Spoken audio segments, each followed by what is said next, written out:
Nuts, although technically peanuts aren't nuts, they're legumes. That's right. There you go, your science for the morning. Well, it seems like every week we're seeing a new tablet computer hit the market, giving the iPad a run for its money. Today we're discussing a few new options, but David, isn't the tablet market kind of getting overcrowded already? Yeah, the tablet market is getting a little crowded. You know, we started with the iPad a couple years ago. Right now, what's really hot is the Google Nexus 7. It's a nice one. It's got great battery life, powerful screen, and all that. And then Microsoft has a new Surface 2 coming out here in the late fall, early winter. You know, the Surface was widely anticipated, didn't really live up to the promise, so hopefully they're looking to fix some of the missteps with the Surface 2. Another cool tablet option out there is the latest Kindle HDX, offering some really cool different things that others aren't. Yeah, so the Kindle HDX just came out, and now they've got 8 different Kindle type options, and this is a 7-inch tablet option, so it's the same size as the Nexus 7, as the iPad Mini. It's got a really powerful processor. It's got streaming built into it, so you can stream it to smart TVs and maybe gaming systems and other streaming devices. It's got an 11-hour battery life, which is great, and it's got a really good price point down around $229, so it's a lot of features packed in for a good price point. But the biggest thing I know you're impressed with is something called the Mayday function. Tell us about that. Yeah, now this is actually pretty revolutionary.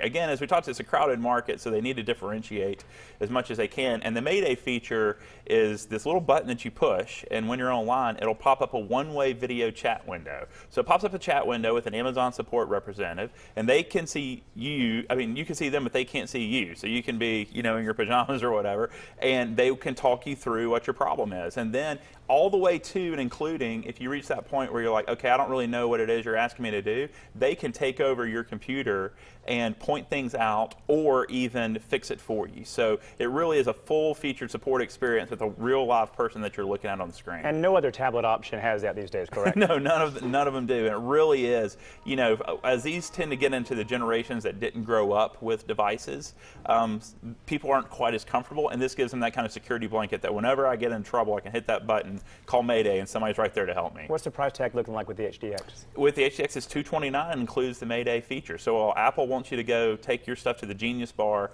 and get it surfaced there, Amazon's willing to bring support to you in a video window, which is a pretty revolutionary approach. All the different companies offering bells and whistles out there for all their different tablets, but if price was the #1 variable for someone and they just wanted maybe the lowest end price-wise for a tablet, what are those best options? So if you're really technically savvy, I would say that Google Nexus 7 looks like a really good choice from a price point standpoint. If you want it just to kind of be a reader and browse the web and kind of be a little more simple, but also have some really rock-solid support, that HDX looks like a good option too at that same price point. All right, fantastic. Thank you, David. The iPad is great. We've seen it now as they keep coming in better generations, but so many tablet options out there. Thank you for clearing them up for us. My pleasure. All right, over to you.